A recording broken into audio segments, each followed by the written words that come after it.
O Senhor esteja convosco. Ele está no meio de nós. Proclamação do Evangelho de Jesus Cristo, segundo Mateus. Glória a vós, Senhor. Naquele tempo, Jesus disse aos seus discípulos: a vinda do Filho do Homem será como no tempo de Noé. Pois nos dias antes do dilúvio, todos comiam e bebiam, casavam-se e davam-se em casamento até o dia em que Noé entrou na arca. E eles não perceberam até que veio o dilúvio e arrastou a todos. Assim acontecerá também na vinda do Filho do Homem. 2 homens estarão trabalhando no campo, um será levado e o outro será deixado. 2 mulheres estarão moendo no moinho, uma será levada e a outra será deixada. Portanto, ficai atentos, porque não sabeis em que dia virá o Senhor. Compreendei bem isso.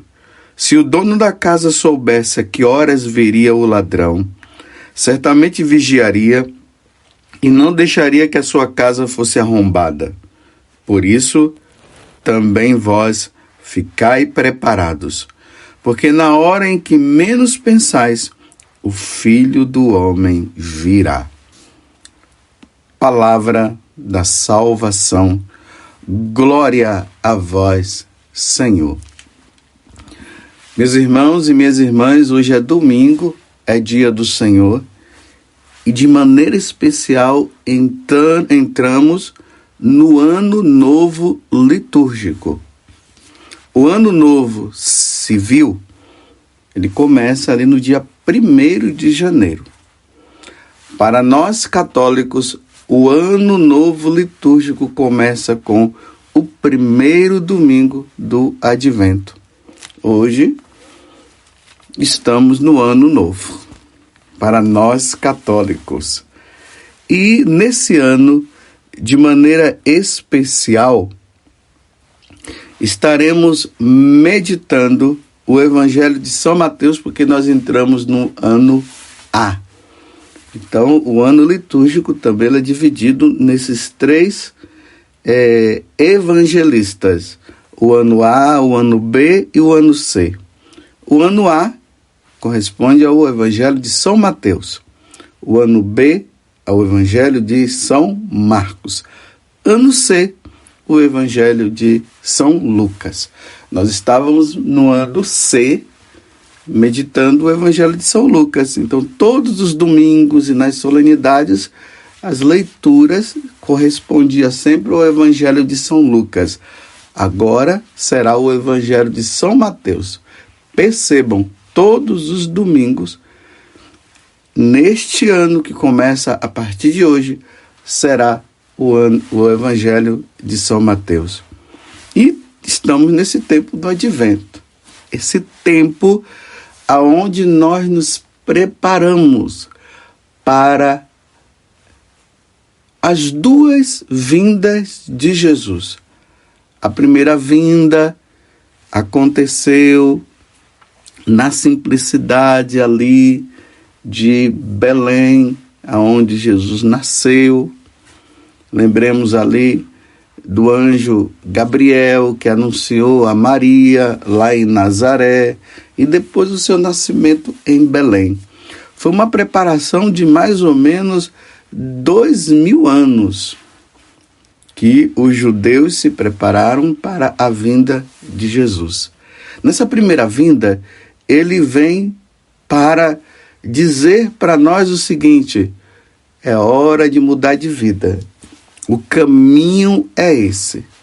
As pessoas que estavam nas trevas, vocês vão ver essa leitura na missa da noite de Natal, que nós estávamos nas trevas e de repente uma grande luz brilhou para nós, que é Jesus. Então, Jesus vem para nos tirar das trevas e apontar o caminho que nós devemos seguir. É interessante, meus irmãos, que na primeira vinda não tem questão de julgamento. A primeira vinda é para acertar o caminho. Vamos lá, nós veremos São João Batista dizendo isso, aplanar o caminho para que nós possamos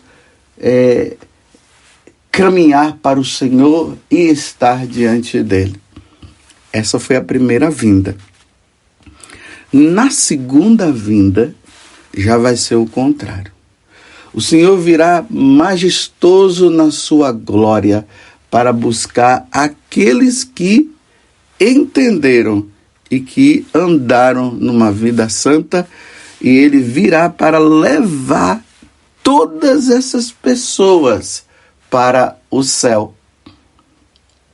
Lembremos lá, quando Jesus fala a respeito da separação dos cabritos, que ficarão à esquerda, e as ovelhas que estarão à direita. Ou seja, aqueles que não quiseram saber de Deus, que abandonaram o Senhor, ficarão do lado esquerdo e serão condenados. Aqueles que seguiram, que ouviram a mensagem do Evangelho, batizaram-se e levaram uma vida santa, evitando os pecados mortais, se santificando através dos sacramentos, pedindo a Deus a graça das virtudes para se santificar. Esses estarão do lado direito e irão para o céu. Aqueles que não quiseram saber de Deus, Jesus vai dizer o seguinte: afastai-vos de mim e ide para o fogo eterno. Aqueles que foram fiéis, ele vai dizer: vinde bendito para a casa do meu Pai. Vinde, venha estar comigo. Então, esse tempo do advento é um tempo de conversão também. É um tempo de revisão de vida. Os verbos estarão sempre no futuro. Ele virá. Ele virá. Ele virá na sua glória. Ele virá na sua majestade. Ele virá para quê? Para nos levar.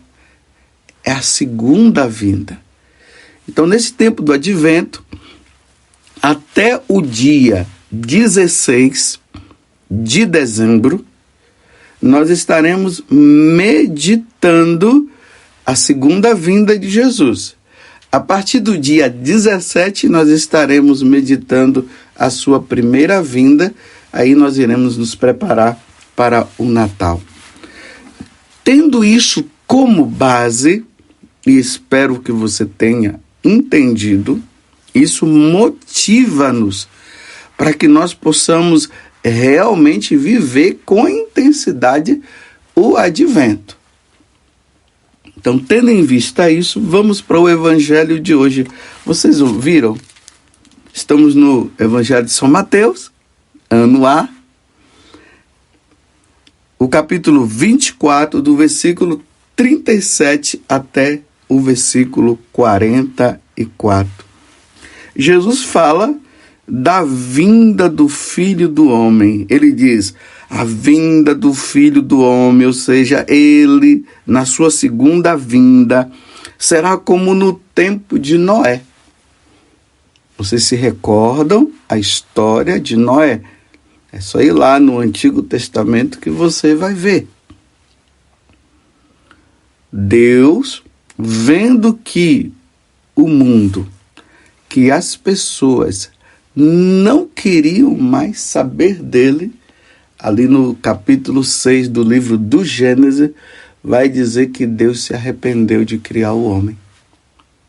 Mas ele notou que existia um homem muito fiel, que era Noé. Então, Deus disse que viria um grande dilúvio sobre a face da terra. E aqueles que não se voltassem para ele iriam perecer, iriam morrer, iriam ser condenados. Então era preciso que o homem pudesse refletir sobre isso. Então Deus pede para Noé construir uma grande arca, aonde as pessoas iriam entrar nesta arca, e entrando na arca, eles seriam redimidos. Isso aí mostraria que realmente eles estariam arrependidos e não queriam viver daquela vida longe do Senhor. Noé começa a construir a arca, o povo não entende, falava que Noé estava doido, até que chegou o dia em que a arca estava pronta. E aí o convite, venham para a arca, venham para cá, que virá um grande dilúvio. Eles chamavam Noé de doido, porque eles olhavam para o céu e viam o céu limpo, sem nenhuma nuvem, como é que ia chover e tal. E eles não entraram, então a família de Noé entrou, e Deus pediu também que entrassem os casais de animais, para que recomeçasse um novo tempo, uma nova criação, já que aquela criação ali não deu certo. As pessoas estavam todas vivendo uma vida errada, como eu acabei de dizer. Então, os homens não quiseram entrar. Noé levou os animais. Quando fechou a arca, começou a chover. E chuva, e a chuva foi aumentando, até que a arca começou a ficar ali flutuando na água, e o povo começou a gritar querendo entrar. Não entraram, não se prepararam, não quiseram mudar de vida. Então, na hora que a arca se fechou, pronto, todos que ficaram do lado de fora morreram afogados. É por isso que Jesus está dizendo: a vinda do Filho do Homem será como no tempo de Noé. Pois nos dias antes do dilúvio, todos comiam, bebiam, casavam-se, davam-se em casamento, até o dia que Noé entrou na arca, tá vendo? Eles levavam uma vida errada. Eles não queriam saber de Deus. E pelo fato de não querer saber de Deus, Deus deu a chance, eles não quiseram. Pereceram. E aí, na leitura do Evangelho, Jesus diz assim: assim acontecerá também na vinda do Filho do Homem. Nessa segunda vinda, o que é que vai acontecer? 2 homens estarão trabalhando no campo, um será levado e o outro será deixado. E aqui deixado, meus irmãos, será condenado. Não vai ficar aqui na terra, porque a terra vai desaparecer. Esses serão condenados. Então, 2 mulheres estarão moendo no moinho. Uma será levada e a outra será deixada. Então, o que é que significa? O que será levado? Aquele que irá com Jesus para o céu. Esses são aqueles que foram fiéis ao Evangelho. Aqueles que levaram a vida séria. Aqueles que tiveram uma vida de preparação e se prepararam bem. Se confessaram, levaram uma vida com Deus, perdoou quem precisava perdoar, e assim colocou os mandamentos em dia. Então, os preparados, irão com o Senhor. Aqueles que levaram uma vida totalmente contrária e que não quiseram saber de Deus, serão condenados, não irão com Jesus.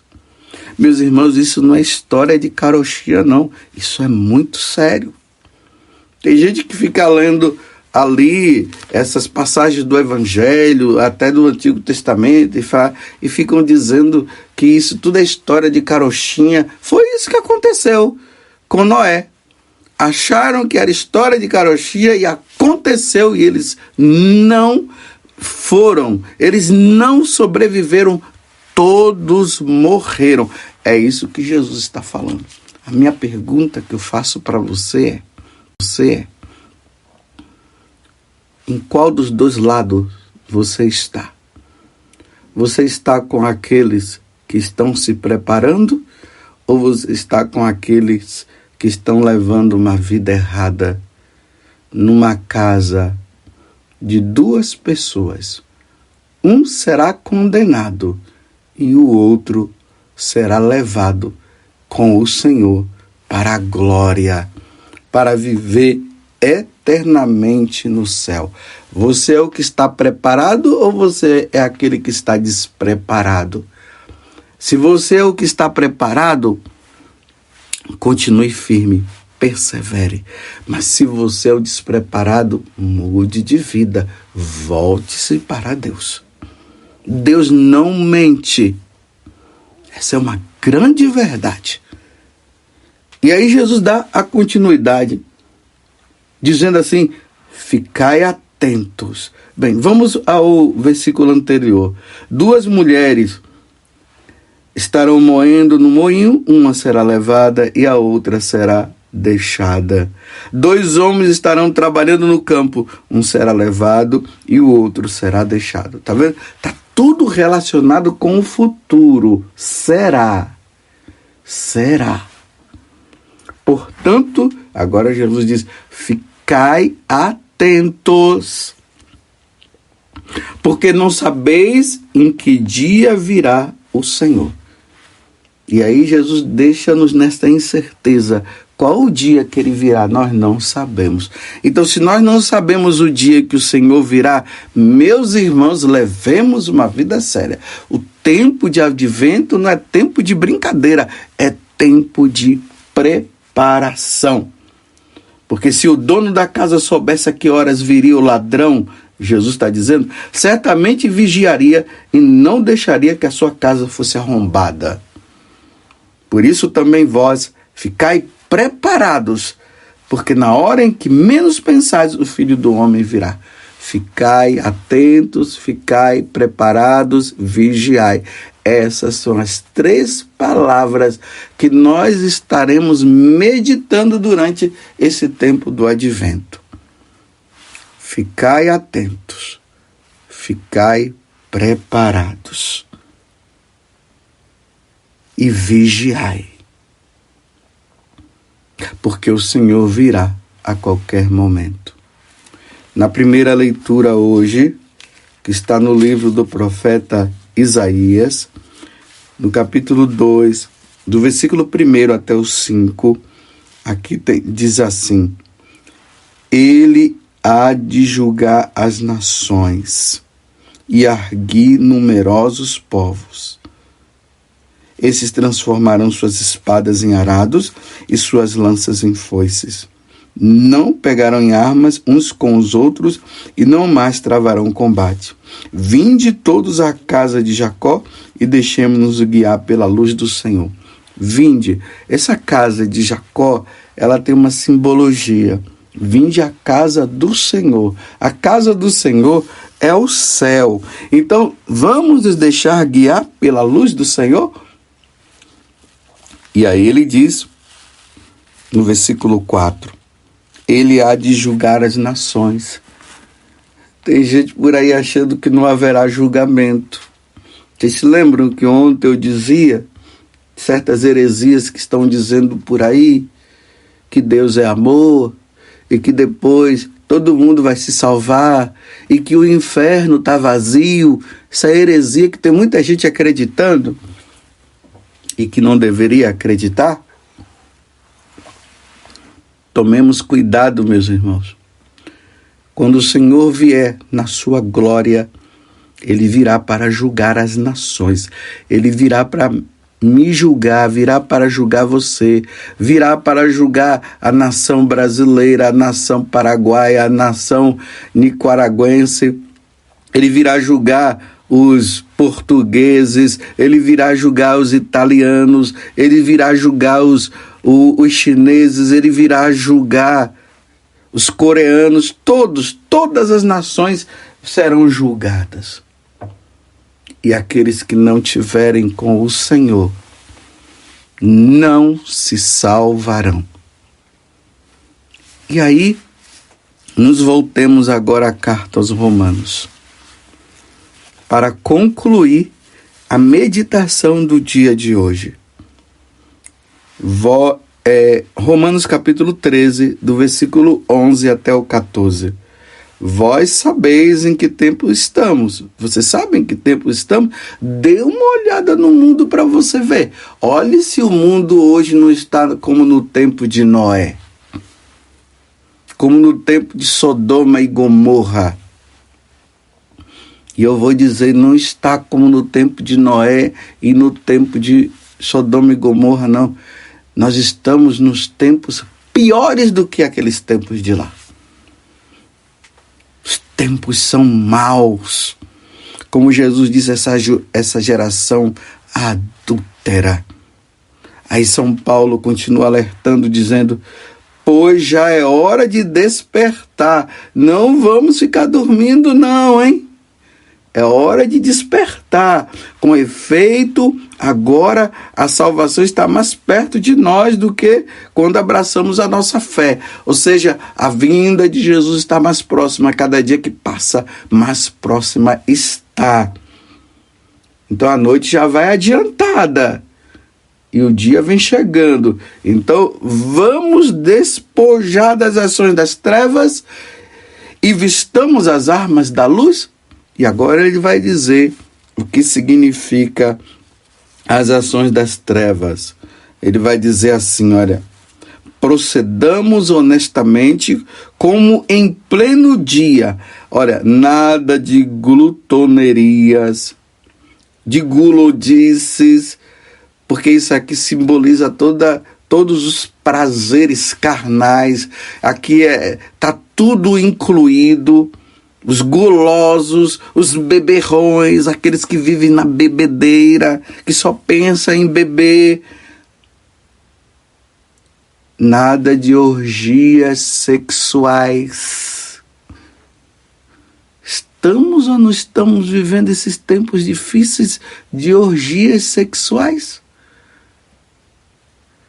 Até as crianças estão sendo manipuladas para já na fase da criança,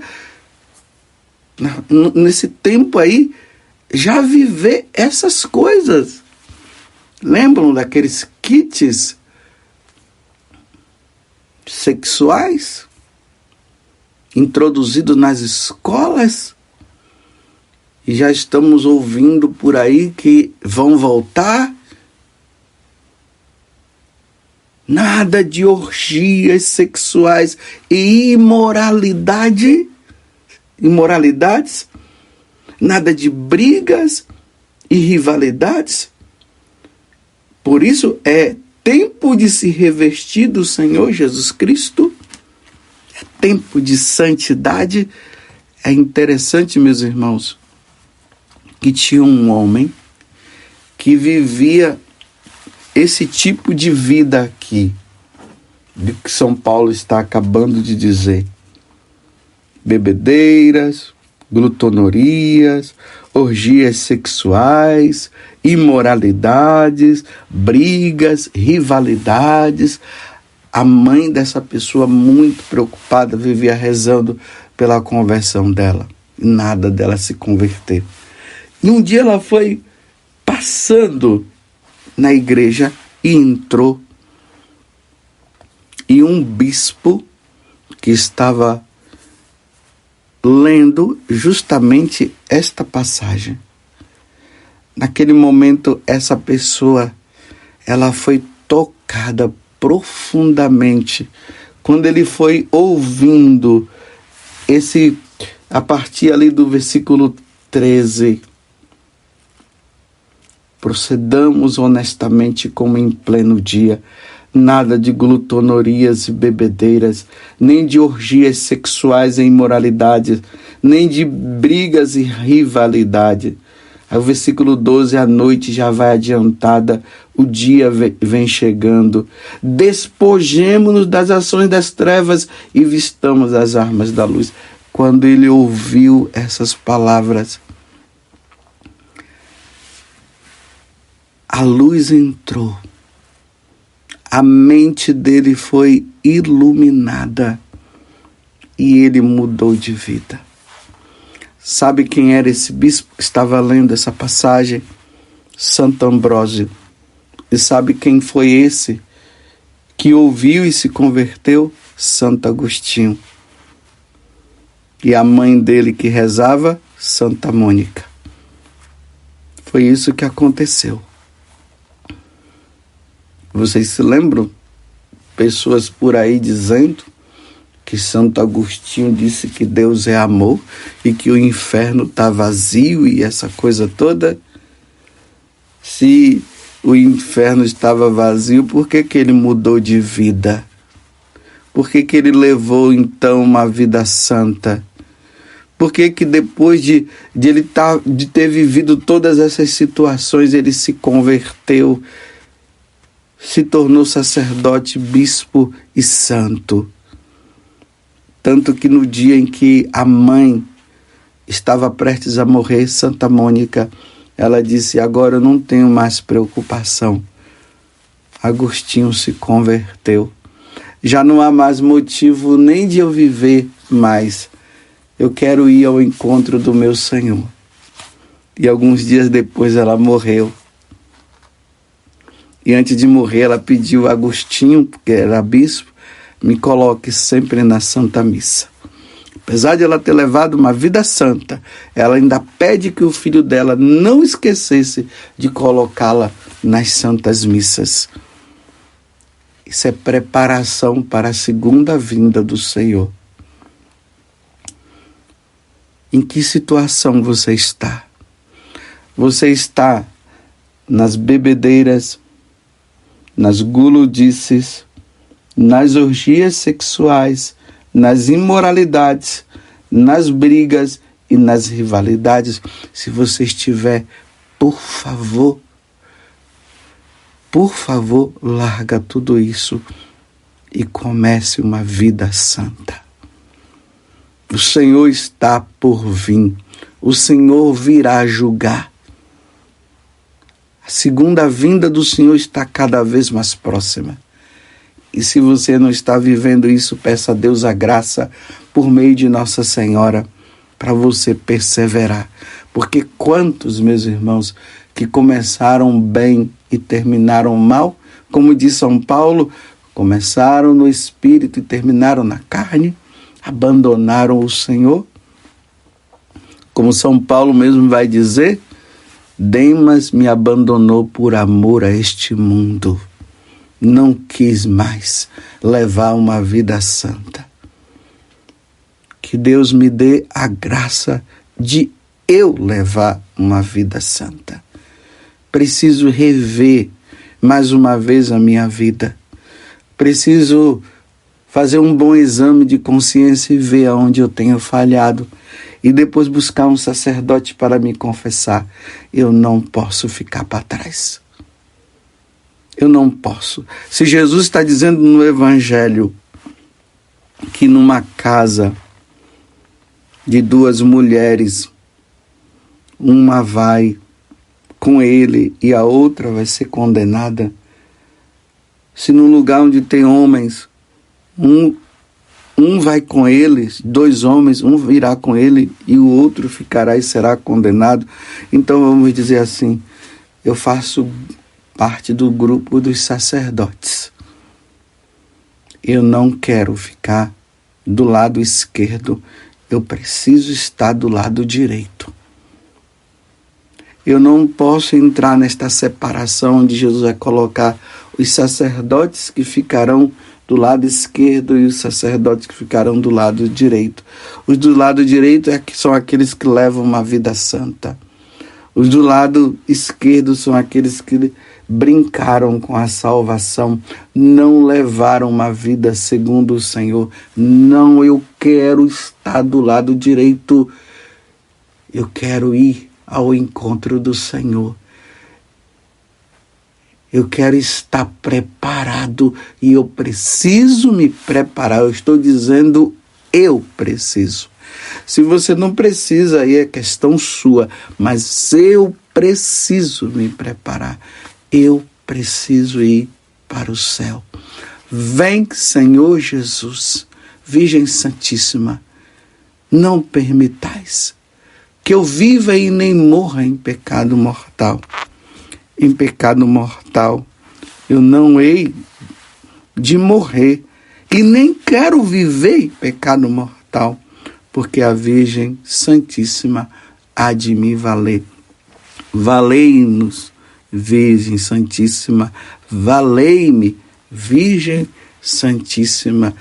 Vem, Senhor Jesus, Maranatá. Louvado seja nosso Senhor Jesus Cristo, para sempre seja louvado, e a nossa Mãe Maria Santíssima. Um bom início de ano litúrgico numa vida santa.